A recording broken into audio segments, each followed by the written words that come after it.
Kan semua orang itu kan di dalam menjalani hidup pasti punya cara masing-masing, tapi tujuannya pasti ingin dekat kepada Allah. Siapapun itu, setuju Pak? Oke, sekarang pertanyaan saya. Kira-kira menurut Pak Teddy, cara apa yang paling cepat supaya kita bisa dekat kepada Allah? Cara apa supaya cepat kita bisa dekat dengan Allah? Ya kita berserah diri ya. Ya, itu kan memang goal yang nanti kita tuju lah. Maksud saya kan banyak orang melakukan ibadah, zikir dan lain-lain, tapi kan kenyataannya tetap di dalam menjalani hidup kadang-kadang dia tidak bisa menerima, kan begitu kan Pak? Atau orang-orang belajar ilmu misalnya sampai profesor, dokter, tapi kenyataannya juga malah makin sombong. Nah, padahal dengan sangat jelas otomatis kan sebenarnya bukan mendekat, berarti kan bertolak belakang, karena sifat orang mendekat kan tidak mungkin begitu gitu loh Pak. Nah, berarti kan sekarang yang harus jadi fokus kita adalah, iya ya, kita itu hidup setiap hari melakukan rutinitas, pasti punya keinginan bagaimana supaya kita tuh dekat dengan Allah. Nah, harusnya kalau misalnya kita sudah memikirkan itu, kan tinggal cari unsur-unsur atau poin-poin supaya kita tuh, oh, saya melakukan ini nih, supaya semakin hari itu, saya semakin dekat kepada Allah. Kan begitu Pak, harusnya Pak. Betul. Nah, sekarang saya ulang, berarti menurut Pak Teddy, nggak apa-apa, kalau Pak Teddy merasa belum bisa, nggak apa-apa, bisa bilang. Tapi menurut Pak Teddy, kira-kira apa sih cara yang paling efektif, bahwa kita tuh harusnya semakin hari itu semakin dekat kepada Allah? Ya, dengan menerapkan pola menerima. Oke. Ya sadar lah gitu ya, yang ini. Oke, kalau gitu saya kasih contoh aja lah, simple, misalnya gini Pak. Kan Allah tuh punya namanya pasukan, salah satunya adalah malaikat, betul nggak Pak? Betul. Nah, pertanyaan saya, kenapa kok malaikat itu begitu dekat dengan Allah, atau sebagai tanda kutip kepanjangan tangan Allah lah gitu loh. Yang membuat nilai dia dekat kepada Allah itu apa Pak? Sampai Allah bilang kami, kan berarti kami itu kan termasuk para aparatnya, pasukannya dan lain-lain. Kenapa kok Allah mengambil atau misalnya menarik malaikat itu sebagai tanda kutip grupnya lah gitu loh Pak? Atau sebagai kepanjangan tangannya? Menurut saya karena malaikat tuh nggak punya keinginan sendiri, dia keinginan Allah yang dilakukan. Nah, berarti kan kalau kita bisa ngendor sampel itu, ternyata orang-orang yang tanda kutip makhluk-makhluk yang dekat kepada Allah itu adalah yang hidupnya hanya dalam rangka mewujudkan keinginan Allah. Betul nggak ini Pak? Betul. Nah, berarti bisa dong kita copy paste kepada kehidupan kita sekarang. Oh, kalau saya ingin dekat dengan Allah, berarti saya harus fokus mewujudkan keinginan Allah di dalam menjalani kehidupan. Kan begitu kan?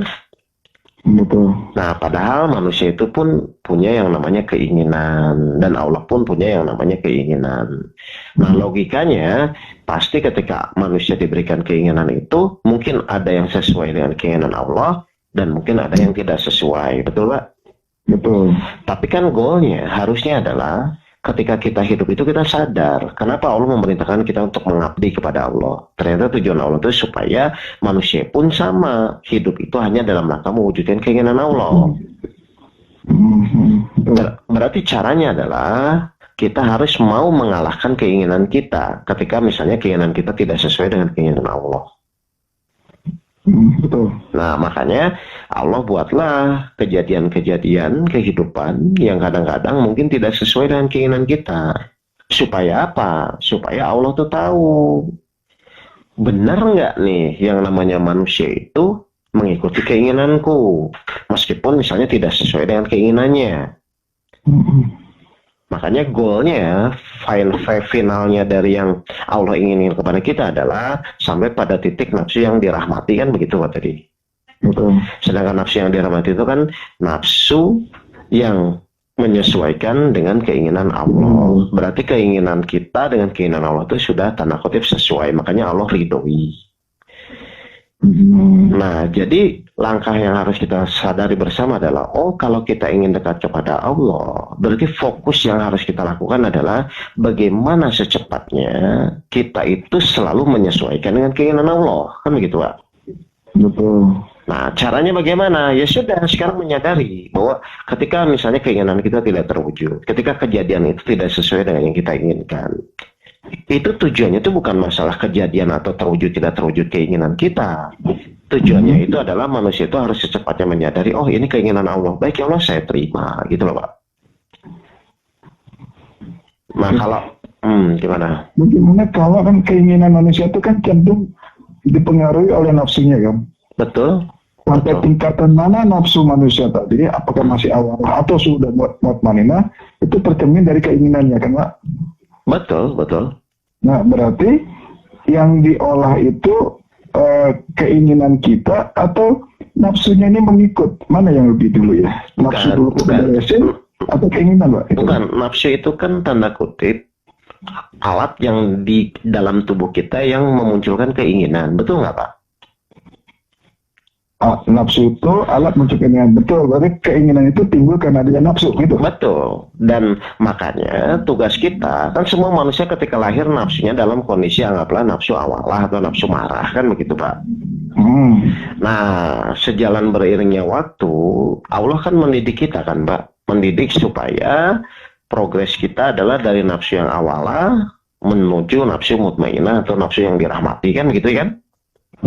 Nah dalam proses inilah makanya Allah melatih kita supaya kita sadar kita dilatih hawa nafsu kita oleh Allah. Berarti kan kita harus menyadari dulu kenapa sih kadang-kadang keinginan kita tidak terwujud, kenapa sih kadang-kadang doa kita tidak dikabulkan. Kita harus menyadari dulu ini. Ternyata hal-hal itu dibuat Allah tuh tanda kutip supaya keinginan kita terkendali, nafsu kita terkendali kan begitu. Sehingga apa? Nah kalau misalnya kita sudah sadar itu, kalau misalnya nanti ada tanda kutip keinginan-keinginan kita tidak terwujud, hal-hal yang menurut kita tidak sesuai keinginan kita, itu secepatnya kita menyadari, oh bahwa ini adalah Allah memberikan latihan kepada diri kita, kan gitu kan, supaya derajat nafsu kita meningkat agar menjadi nafsu yang dirahmati. Kan sebenarnya itu doang sebenarnya dalam menjalani hidup tuh. Makanya ada kejadian-kejadian tidak enak, ada kejadian-kejadian yang membuat kita mungkin berlatih sabar, berlatih ikhlas, dan lain-lain. Nah, tapi kuncinya adalah supaya nafsu itu mudah terwujud, supaya nafsu itu mudah terkendali atau dikendalikan. Makanya Allah sudah wanti-wanti kan, dan aku tidak ciptakan jin dan manusianya untuk mengabdi atau ikhlas kepada Allah. Berarti apapun yang nanti kita lakukan, fokusnya pada keikhlasannya. Ya karena Allahnya saja, bukan karena hasil, bukan karena misalnya dia berubah atau tidak berubah gitu loh Pak Teddy. Paham nggak maksud saya? Paham. Misalnya contoh, Pak Teddy nyuruh anak. Logikanya, Pak Teddy kalau nyuruh anak atau ngomongin anak tuh ingin apa? Ingin anaknya apa? Ya, ingin anaknya baik kan? Baik atau berubah kan gitu kan? Berubah. Nah itu karena Allah tuh bukan? Kalau ingin berubah ya bukan. Ya sudah, nah makanya Allah mengkat di situ, sudah, apapun yang kamu lakukan harus ikhlas karena Allah. Artinya itu kan menyesuaikan dengan keinginan Allah. Allah ingin ikhlas, kita ingin dia berubah. Kan ini udah nggak sama Pak sebenarnya, dan itu tipis sekali sebenarnya kan. Nah, iya kan? Kayak misalnya kita berikhtiar supaya masalah kita selesai. Ya berarti kalau kita tanya dasarnya berarti bukan karena Allah dong. Karena keinginan kita untuk selesai. Akhirnya ketika tidak selesai akhirnya kecewa. Kan ini sebenarnya adalah membuat nafsu kita itu akhirnya tidak menjadi sesuai dengan keinginan Allah kan Pak? Betul. Nah makanya Allah potong semua. Sudah pokoknya kamu mengabdi ikhlas karena Allah, fokus di jalan saya. Kan gitu kan? Makanya salah satu konsep di jalan yang lurus, konsep bahagia itu di jalan yang lurus, kan sebenarnya poin ujung-ujungnya adalah keikhlasan kan. Ikhlas itu adalah memang benar-benar hidup dalam menyesuaikan keinginan Allah. Nah padahal kalau Pak Teddy renungkan lebih dalam pun, dunia dan isinya milik Allah, kita ada pun karena keinginan Allah. Harusnya dalam rangka mewujudkan keinginan Allah kan mudah Pak. Kita memang disuruh Allah hidup kok. Dan kita hidup pun dalam rangka mewujudkan keinginan Allah harusnya kan Pak. Betul. Nah, jadi poin-poin ini tuh sebenarnya harus disadarkan dulu kepada orang atau kepada jamaah yang merasa kecewa, merasa menderita, nanti dulu gitu loh.